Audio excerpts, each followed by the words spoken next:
Thank you for tuning in. My name is Shahrukh Nasir. I'm RCIC from Vancouver, Canada. I've been based in Vancouver for the last 25 years. I have worked here, studied here, and also met a lot of magnificent immigrants who have turned into successful entrepreneurs and professionals. And on the other hand, I've also met immigrants who have come in to Canada and have been struggling to settle in Canada. So, what I do with my experience and my network and my knowledge of immigration is I make videos and I try to guide those who want to come to Canada the right way so that you face limited obstacles when you arrive in Canada. Today's video, though, we're going to start with some broad understanding about Canadian immigration, and that is the most frequently asked question that I get on a regular basis, which is how can I come to Canada? So there are multiple ways on how someone can come to Canada. The way to understand on how someone can come to Canada is to split the statuses into two. One is that you can come as a temporary resident or you can come in as a permanent resident. And we're now going to talk about what that means in detail. So, temporary residency involves items or visas such as a visitor visa. Someone can come on a visitor visa and they can be granted temporary status, and generally they can stay up to 6 months on that visitor visa. Similarly, someone can also get approved for a study permit, and that study permit then converts into permanent residency, temporary residency. And then once you land at the border, they give you a document. Now you're a temporary resident of Canada. Similarly, a work permit, which is then also a type of a temporary residency, it's backed by generally an LMIA, can give you the status of a temporary resident in Canada. So these three different pathways of visitor visa, study permit, or work permit lead to temporary residency. They themselves do not create a permanent residency pathway, which is where I find a lot of confusion and misunderstandings on those who are coming into Canada or perhaps are already inside Canada. The way to get permanent residency is you have to first understand that permanent residency is done and administered by either the federal government, so the Canadian government, or the provincial nomination programs. And currently there's about 90 different variations of these permanent residency programs. The way to determine of which pathway works best for you is to get professional assessment. So you can submit our assessment form and talk to us, and we can tell you what method is the best for you, or you can speak to anybody else. But the point is that permanent residency and temporary residency are two separate ways of getting status in Canada. Now, where people have confusion is they try to link the two together without understanding the different provinces and the programs that each province offers.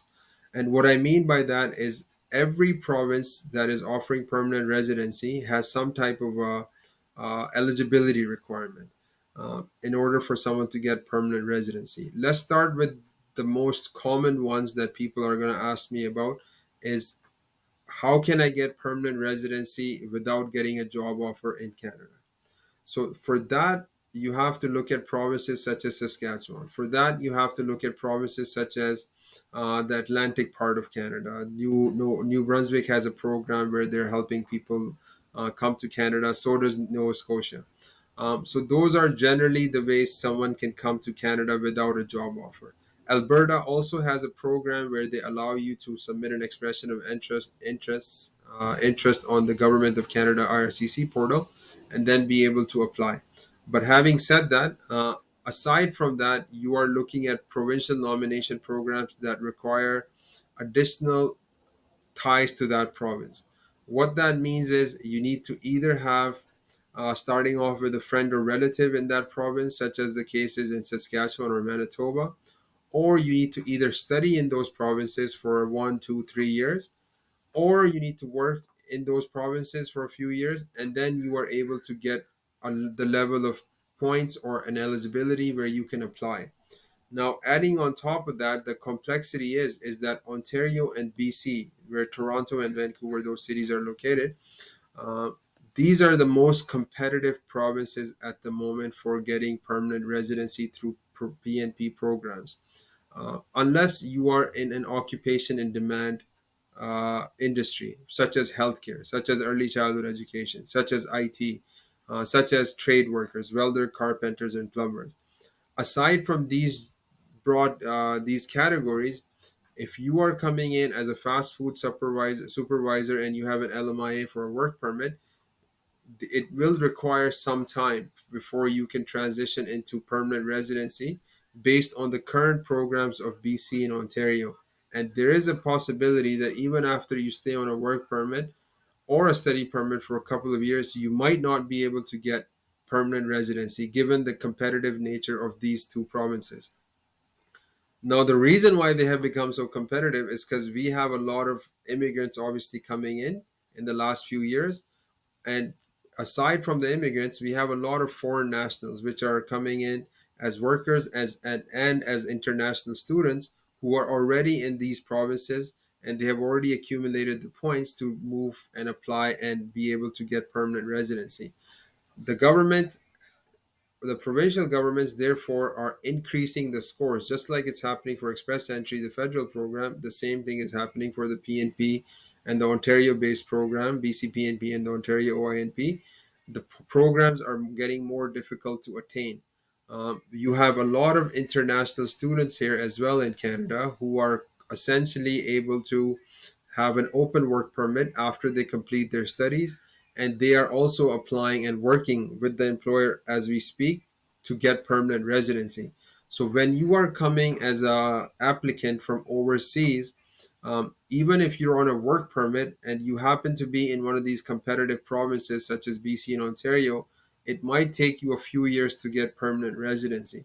So that's very important to understand. I know, and I that we all understand that people are getting jobs and they're coming to Canada, but depending on the province you're coming into, you also need to understand how the permanent residency programs work, because once again the two are independent from each other. There has to somehow be a program that ties them together. And to explain it further, what I'm saying is somebody just coming on a work permit or a study permit shouldn't automatically assume that they're going to be able to apply for PR after 6 months or 2 years or 3 years. They need to understand what are going to be the steps, and they need to therefore go to the right province to make sure they can make their uh, dream of becoming a permanent resident or passport holder of Canada come true. So that is the broad understanding I want to communicate to the audience that's watching from abroad. It is technical, therefore, what we advise is you could complete our assessment form, you submit it, we will assess it. If you're eligible, we will speak to you via consultation, and we can clarify any doubts and any pathways. As I said earlier, there are numerous pathways, and depending on your credentials, the stream that's going to be applicable to you might not be applicable to your brother or your cousin or to your sister. It's everybody has a unique circumstance in the world. Every human does.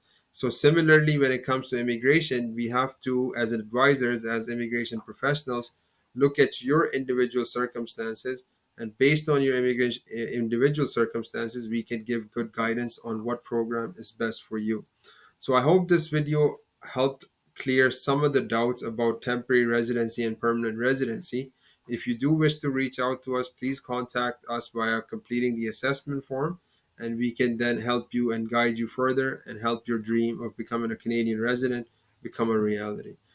Thank you for your time, and I look forward to making similar videos in the future so that you can be informed about the facts on the ground in Canada and be able to come successfully to Canada. Thank you for tuning in. Bye.